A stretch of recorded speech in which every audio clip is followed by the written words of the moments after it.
کی کوشش کریں، اس لیے کہ ہمارے ماحول میں جو سب سے کمی ہے وہ اسی بات کی ہے کہ لوگ بیانات سنتے ہیں، تقریریں سنتے ہیں، خوب سنتے ہیں، جلسے جلوس میں جاتے ہیں، مگر کچھ یاد رکھتے نہیں ہیں۔ جب یاد نہیں رکھتے ہیں تو عمل بھی نہیں کر پاتے ہیں۔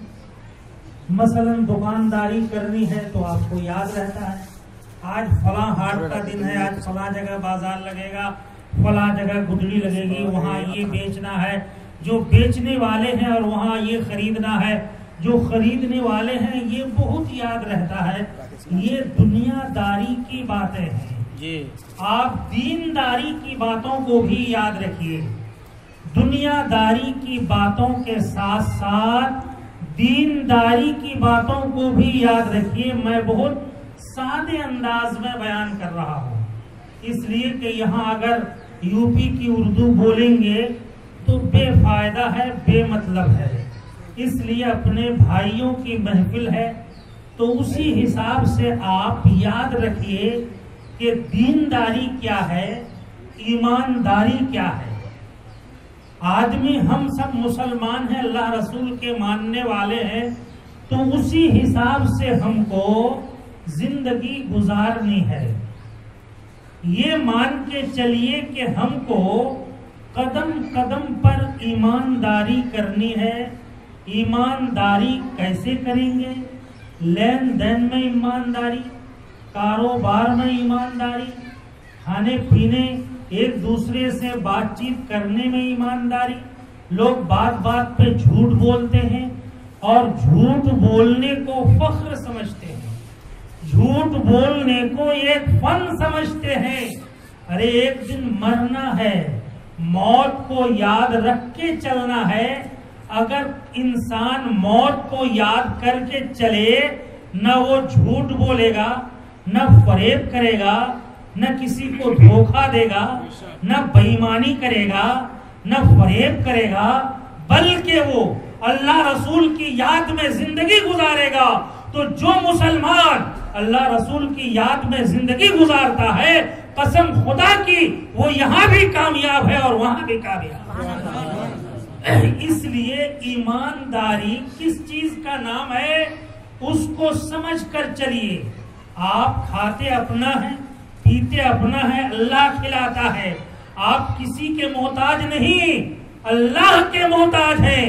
اس لیے آپ سچائی اختیار کیجیے۔ سچائی ایمان کی سب سے بڑی نشانی ہے۔ اس لیے کہ آدمی جب سچ بولتا ہے تو اللہ تعالیٰ عرش اعظم پہ اپنے فرشتوں سے فخر فرماتا ہے کہ میرا فلاں بندہ دنیا میں رہ کر، دنیا کے جھمیلوں میں رہ کر بھی سچ بولتا ہے، ایمانداری کی زندگی گزارتا ہے۔ آپ اندازہ لگاؤ کہ جس بندے کا تذکرہ نام لے کر اللہ تعالیٰ اپنے فرشتوں میں کرتا ہو، اس کے مقدر کا عالم کیا ہوگا۔ مثلا نماز ایک بڑی عبادت ہے۔ جو لوگ نماز پڑھتے ہیں ان کا تذکرہ اللہ کی بارگاہ میں ہوتا ہے۔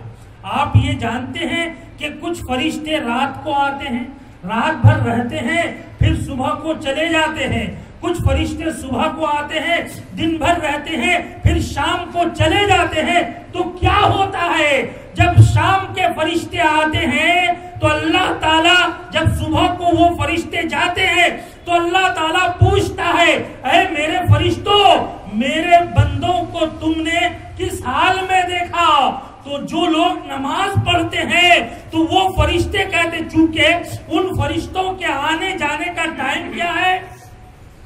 جو فرشتے رات کو آتے ہیں تو نماز عصر کے وقت آتے ہیں، اور جو فرشتے دن کو آتے ہیں وہ نماز فجر کے وقت آتے ہیں، رات کے فرشتے فجر کے وقت جاتے ہیں اور دن کے فرشتے فجر کے وقت آتے ہیں، تو اللہ تعالیٰ پوچھتا ہے، مثلا رات کے فرشتے بندوں کی حفاظت کرتے ہیں، بندوں کی نگرانی کرتے ہیں، بندوں کی دیکھ بھال کرتے ہیں، ارے آپ اپنے مال کی حفاظت چوروں سے کرتے ہیں، دروازہ بند کرتے ہیں، لوہے کا دروازہ لگاتے ہیں، تالا لگاتے ہیں، مضبوط دروازہ بناتے ہیں تاکہ چور نہ آ سکے، ڈکیت نہ آ سکے، مال کی حفاظت ہو جائے۔ لیکن کیا خیال ہے وہ پروردگار جو تمہاری حفاظت کرتا ہے تمہارے مالوں کی حفاظت کرتا ہے؟ تو فرشتے ایک انسان کے ساتھ کتنے فرشتے ہوتے ہیں آپ جانتے ہیں؟ ہمیں معلوم نہیں، آپ کو معلوم نہیں کہ فرشتے کس طرح ہماری حفاظت کرتے ہیں، لیکن آپ یقین رکھیے کہ فرشتے ہماری قدم قدم پہ حفاظت کرتے ہیں۔ ارے کتابوں میں ہے ایک انسان کے ساتھ کتنے فرشتے ہوتے ہیں، کتنے فرشتے ہوتے ہیں، آپ کو حیرت ہوگی۔ یاد رکھنے کی بات ہے، کتابوں میں آیا ہے کہ ایک انسان کے ساتھ 60 فرشتے ہوتے ہیں، ایک انسان کے ساتھ 60 فرشتے ہوتے ہیں۔ آدمی سو جاتا ہے، کانوں کا سوراخ کھلا ہوا ہے، کچھ بھی جا سکتا ہے، ناک کا سوراخ کھلا ہوا ہے، کچھ بھی جا سکتا ہے، نیند میں انسان بے خبر ہے، کچھ بھی ہو سکتا ہے، لیکن پروردگار عالم نے انسانوں کی حفاظت کے لیے فرشتوں کو متعین کر دیا ہے۔ نہ کوئی کیڑا جائے گا، نہ کوئی سانپ کاٹے گا۔ اب جس کی موت ہو اس کی بات تو الگ ہے کہ جس کی موت جس حال میں لکھی ہے اس حال میں موت ہوگی، لیکن اللہ تبارک و تعالی اپنے فرشتوں کے ذریعے سے انسانوں کی حفاظت فرماتا ہے۔ تو میں یہ کہہ رہا تھا کہ رات کے فرشتے الگ ہوتے ہیں اور دن کے فرشتے الگ ہوتے ہیں۔ جب رات کے فرشتے آتے ہیں تو عصر کا وقت ہوتا ہے، جب فرشتے رات کے جاتے ہیں فجر کا وقت ہوتا ہے، دن کے فرشتے جب آتے ہیں تو فجر کا وقت ہوتا ہے، دن کے فرشتے جب جاتے ہیں تو عصر کا وقت ہوتا ہے۔ تو رب تعالیٰ پوچھتا ہے، اے میرے فرشتوں، میرے فلاں بندے کو تم نے کس حال میں دیکھا؟ اگر وہ لوگ نماز پڑھتے ہیں جنہیں فرشتوں نے نماز پڑھتے ہوئے دیکھا ہے تو وہ فرشتے کہتے ہیں، اے پروردگار، میں نے تیرے فلاں فلاں بندے کو جب ہم گئے تو نماز پڑھتے ہوئے دیکھا اور جب ہم آئے تو نماز پڑھتے ہوئے دیکھا۔ یہ کس کی بات ہوگی، کس کی قسمت ہوگی کہ جس کا تذکرہ خدا کی بارگاہ میں ہو؟ یہ اس کی قسمت ہوگی جو نماز پڑھتا ہوگا، عصر کی نماز پڑھتا ہوگا، مغرب کی پڑھتا ہوگا، عشاء کی پڑھتا ہوگا، فجر کی پڑھتا ہوگا، ظہر کی پڑھتا ہوگا۔ اب ذرا اندازہ لگاؤ، اگر فرشتوں نے یہ خبر دی کہ ہم نے تیرے فلاں بندے کو اے پروردگار اس حال میں دیکھا کہ وہ جھوٹ بول رہا تھا، وہ گناہ کر رہا تھا، وہ شراب پی رہا تھا، وہ چوری کر رہا تھا، وہ فریب کر رہا تھا، وہ ڈاکہ ڈال رہا تھا، وہ اور دیگر گناہ میں تھا، تو کیا حال ہوگا اس کا؟ ارے خدا کی بارگاہ میں جس کا نام عظمت کے ساتھ لیا جائے اس کے مقدر کا کیا کہنا ہے، اور جس کے بارے میں غلط طور پہ یاد کیا جائے اس کا ٹھکانہ کہاں ہوگا؟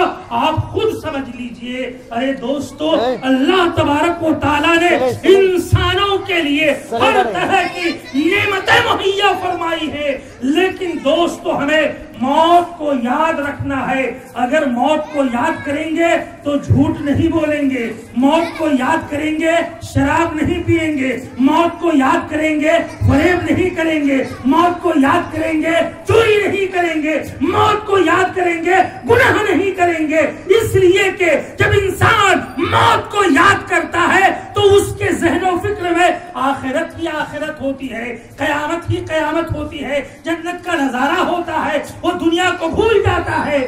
امام غزالی فرماتے ہیں، امام غزالی فرماتے ہیں اپنی کتاب احیاء العلوم میں لکھا ہے کہ ایک عورت کافی موٹی تھی، اس کے بچہ نہیں ہو رہا تھا۔ ظاہر ہے آپ بھی جانتے ہوں گے، ڈاکٹر لوگ بھی کہتے ہیں کہ جو عورت بچہ ہونے سے پہلے موٹی تازی ہو جائے، چربی سے اس کا پیٹ بھر جائے، اس کو غرض کے طرح طرح کی دوائیاں کی، طرح طرح کا علاج کیا، بچہ نہیں ہوا۔ آخر میں دونوں میاں بیوی ایک حکیم کے پاس جاتے ہیں۔ وہ حکیم بڑا نباس تھا، نبض دیکھتا تھا، چہرہ بھی دیکھتا تھا، حکمت کی بات بھی بتاتا تھا، نصیحت بھی کرتا تھا۔ جب اس حکیم نے اس عورت کی نبض پہ ہاتھ رکھا، فوراً کہنے لگا، ارے بچہ لے کے کیا کرو گے؟ تم تو 40 دن کے بعد مر جاؤ گے۔ اتنا سننا تھا، عورت کا چہرہ بدل جاتا ہے، اس کا رنگ بگڑ جاتا ہے، جغرافیہ بدل جاتا ہے۔ عورت نے کہا، 40 دن کے بعد ہماری موت ہو جائے گی تو ہم بچہ لے کے کیا کریں گے؟ دونوں وہاں سے چلے آتے ہیں۔ نہ کھانا اچھا لگ رہا ہے، نہ پینا اچھا لگ رہا ہے، نہ سونا اچھا لگ رہا ہے، نہ چلنا اچھا لگ رہا ہے، نہ رشتہ داروں کے یہاں جانا اچھا لگ رہا ہے۔ ظاہر ہے کہ کسی مریض کو اگر ڈاکٹر کہہ دے کہ تم 1 ہفتے کے بعد مر جاؤ گے یا 50 دن کے بعد مر جاؤ گے، نہ وہ کھائے گا نہ پیے گا، وہ موت کو یاد کرے گا۔ سوئے گا تو موت کو یاد کرے گا، وہ جاگے گا تو موت کو یاد کرے گا، بیٹھے گا تو موت کو یاد کرے گا، اٹھے گا تو موت کو یاد کرے گا، چلے گا تو موت کو یاد کرے گا۔ اس کے ذہن و فکر سے موت کی یاد نہیں جائے گی، نہ کھانا اچھا لگے گا، نہ پینا اچھا لگے گا۔ یہی حال اس عورت کا ہو گیا۔ بڑی موٹی تازی تھی، حکیم نے کہہ دیا تھا کہ 40 دن کے بعد تمہاری موت ہو جائے گی۔ اس عورت کو نہ کھانا اچھا لگا، نہ پینا اچھا لگا، نہ سونا اچھا لگا، نہ چلنا پھرنا اچھا لگا، کچھ بھی اچھا نہ لگا۔ 40 دن کے اندر وہ کافی دبلی ہو گئی، جسم کی جتنی چربی تھی وہ سب ختم ہو گئی۔ 40 دن گزر گئے، موت نہیں آئی۔ 50 دن گزر گئے، موت نہیں آئی۔ 60 دن گزر گئے، اسے موت نہیں آئی۔ 80 دن گزر گئے، موت نہیں آئی۔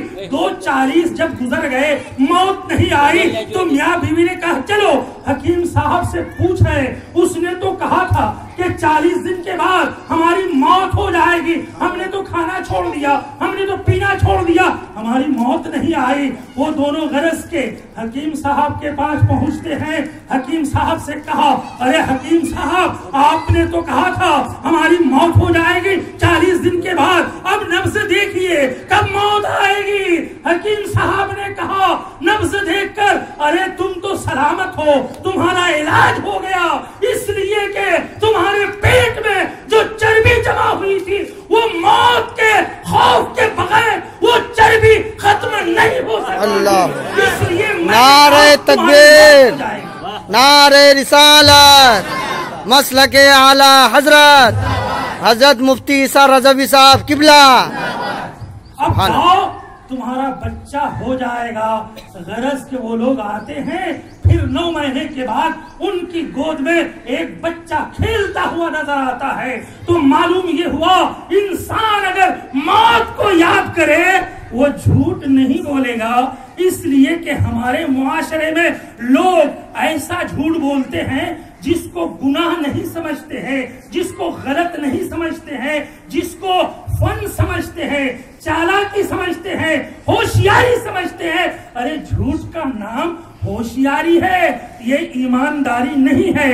ایمانداری یہ ہے کہ تم مومن ہو، مومنانہ شان سے اپنی زندگی گزارو، لیکن موت سے بھاگ کر کہیں نہیں جا سکو گے۔ عمر کی کوئی قید نہیں ہے، بچہ بھی مرتا ہے، جوان بھی مرتا ہے، بوڑھا بھی مرتا ہے، سب مرتے ہیں۔ اس لیے کوئی یقین سے نہیں کر سکتا ہے ہم 60 سال کے بعد مریں گے، 70 سال کے بعد مریں گے، 80 سال کے بعد مریں گے۔ اگر یہ بات ہوتی ہر انسان فرعون ہوتا، ہر انسان نمرود ہوتا، ہر انسان اپنی فطرت میں آزاد ہوتا۔ اللہ تبارک و تعالیٰ نے موت کا علم پوشیدہ رکھا ہے، چھپا کر رکھا ہے، اس لیے دنیا کا نظام چلتا ہے، ورنہ دنیا کا نظام بھی نہ چلتا، دنیا کا کاروبار نہ چلتا، بازار سد پڑ جاتے، دکانداری نہ ہوتی، کھیتی باڑی نہ ہوتی، کچھ بھی نہ ہوتا۔ لوگ جاتے قبر کھود کر پاؤں لٹکائے بیٹھے رہتے کہ ہم 40 دن کے بعد مریں گے، ہم 1 سال کے بعد مریں گے، ہم 2 سال کے بعد مریں گے، اس لیے موت کے علم کو پوشیدہ رکھا گیا۔ اس لیے تم نماز پڑھو، موت کو یاد رکھو، روزہ رکھو، موت کو یاد رکھو، عبادت کرو، موت کو یاد کرو، دکانداری کرو، موت کو یاد کرو، کھیتی باڑی کرو، موت کو یاد کرو، تجارت کرو، موت کو یاد کرو۔ جب موت کو یاد کرو گے دین پہ قائم رہو گے، جب موت کو یاد کرو گے ایمانداری پہ قائم رہو گے۔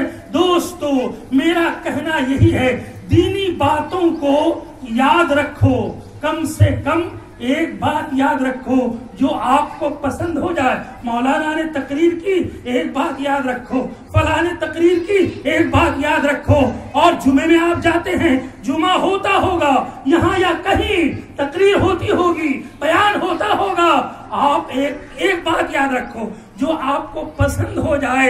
ایک جمعے میں ایک بات یاد رہی، دوسرے جمعے میں دوسری بات، تیسرے جمعے میں تیسری بات، اس طرح سال بھر میں کم سے کم آپ کو 50 باتیں 100 باتیں یاد ہو جائیں گی۔ قسم خدا کی مسائل آپ کو معلوم ہو جائیں گے۔